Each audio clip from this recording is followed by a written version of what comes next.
আজ তোমাদের সামনে নিয়ে এলাম সম্পূর্ণ আলাদা একটা ভিডিও। যে ধরনের ভিডিও আমি এখনো পর্যন্ত প্রায় 1 বছরের মতো হয়ে যাচ্ছে, তো এই ধরনের ভিডিও কোনোদিন করিনি আর করবও না। তো ওই জন্য ভাবছি আর কি ভিডিওটা একটু মন দিয়ে শুনবেন কথাগুলো, আর ভিডিওটাও দেখবেন, দেখার চেষ্টা করবেন। তো এই পর্যায়ে এসে বলছি ভিডিওটিতে একটা লাইক দিয়ে সম্পূর্ণ ভিডিও দেখার চেষ্টা করবেন। আসসালামু আলাইকুম ভিউয়ার্স, লিয়ানাস ব্লগ চ্যানেলে তোমাদের আরও একবার স্বাগত জানাই। আশা করছি যে যেখান থেকে আমার ভিডিওটি দেখছেন ভালো আছেন, আমরাও আলহামদুলিল্লাহ ভালো আছি। আপাতত তো ভালো আছি, 2-1 দিনের মধ্যেই অসুস্থ হয়ে পড়বো, ওইটাই আবার জানি। তো সবার কাছে রিকোয়েস্ট করবো যে আমার জন্য দোয়া করতে। আর ওইখানে ভিডিওতে বা ভিডিও একটু হলেও দেখেছেন, আর টাইটেল দেখে বুঝতে পারতেছেন যে আজকে কিসের ভিডিও হচ্ছে। তো যেহেতু নতুন অতিথি আসবে, ওই জন্য একটু একটু ছোটোখাটো প্রিপারেশন ওইটাই তোমাদের সাথে শেয়ার করছি। তো আমার আগের ভিডিওতে নিশ্চয় দেখেছেন, যারা আমার প্রতিদিনের ভিডিও দেখেন, যে আমি কয়েকটা পার্সেল নিয়েছিলাম, আর ওইগুলা শেয়ার করা হয়নি তোমাদের সাথে, আর ওপেন করা হয়নি। তো ওইগুলো আমি একটু খুলে খুলে দেখলাম, আর আজকে যেহেতু ব্যাগ গুছাবো ওইগুলার দরকার, তো ওইগুলো একটু খুলে চেক করে নিয়েছি। আর আমার জন্য একটা চপ্পল অর্ডার করেছিলাম, যেহেতু পড়তে হবে হসপিটালে গিয়ে। তো দেখতে মনে হয়েছিল ওই চপ্পলটা আর কি একটু কমফোর্টেবল হবে। তো যেভাবে দেখে অর্ডার করেছিলাম ঠিক তেমনি এসেছিল। পড়তে বেশ ভালো লাগছিলো, নিচটা একটু নরম টাইপের ছিল। তো যাই হোক, আমার পার্সেলগুলো দেখা হয়েছে, আর এখন আমি ব্যাগ গুছাতে যাচ্ছি।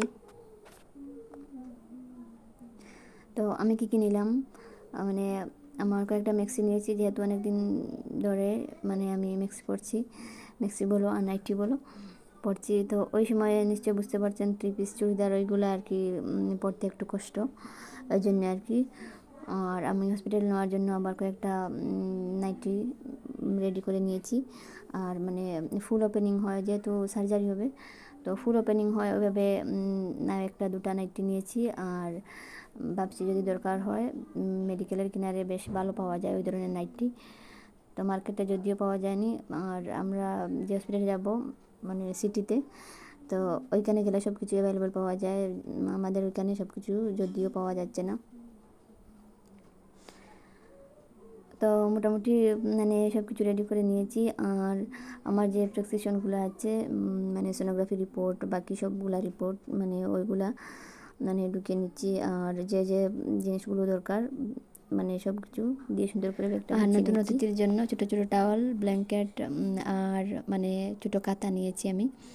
তো কাঁথা এগুলো আগে থেকে আমাকে মা রেডি করে দিয়েছিলেন, আর বোন। তো ওইগুলো সব আমি রেডি করছি। আর আগের দিন রাত্রে আমার মা এসেছিলেন, আর আমার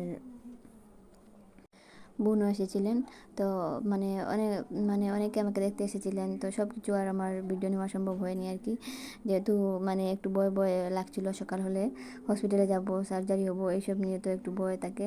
আর হচ্ছে কি আরেকটা ভয় হচ্ছে, সব মায়েদের থাকে আর কি, মা হওয়ার আগে যদি আমি কোনো অসুবিধা হয়, যদি আমি মরে যাই বা বাচ্চাটা কোনো কিছু হয়ে যায়, তো ওইভাবে আর কি। যদিও এখন মাতৃমৃত্যু, শিশু মৃত্যুর হার অনেকটা কমে গেছে, সব কিছু প্রপারভাবে মানুষ হসপিটালাইজ বা সব কিছু ব্যবস্থা, সব কিছুর ভালো সুযোগ সুবিধা পায়, ওইভাবে খুব একটা হয় না।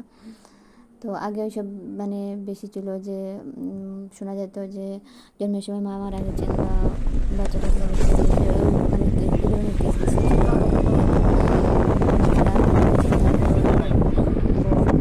ভয়টা তো লাগবেই আর কি,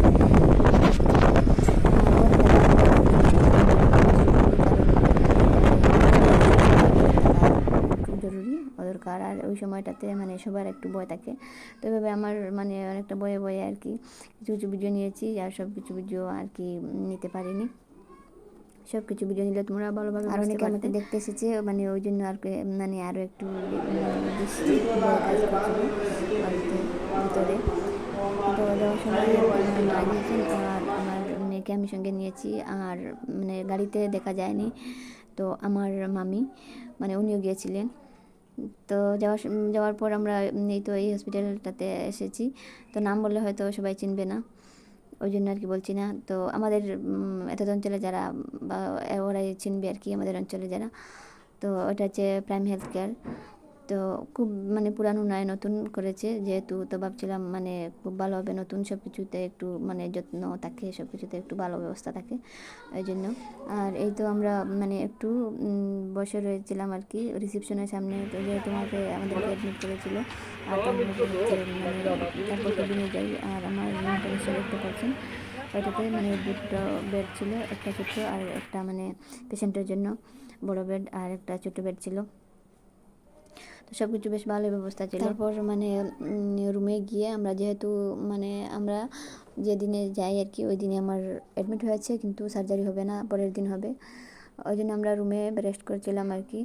আর মানে আমার ট্রিটমেন্ট আরম্ভ হয়ে গিয়েছিলো। আর আমার হাজব্যান্ড মানে খাওয়া দাওয়ার ব্যবস্থা করছিলেন, ওই জন্য বাইরে গেলেন আর কি। তো আমরা যেদিন গিয়েছিলাম ওই দিন ছিল মানে 20 তারিখ। তো 20 তারিখ নিশ্চয়ই বুঝতে পারেন মানে দিওয়ালি ছিল। আর দিওয়ালির জন্য চারিদিকে লাইটিং, আর চারিদিকে আবার মানে বোম ফুটানোর আওয়াজ। তো রুম থেকে সব কিছু মানে অনেক কিছু দেখা গিয়েছিল। আর আমার মেয়ে মানে বোম ফুটানোর আওয়াজও শুনেছিল। তো শুনতে শুনতে বললো, বাবা আমাকে নিয়ে বাইরে যাও, আমি একটু দেখি।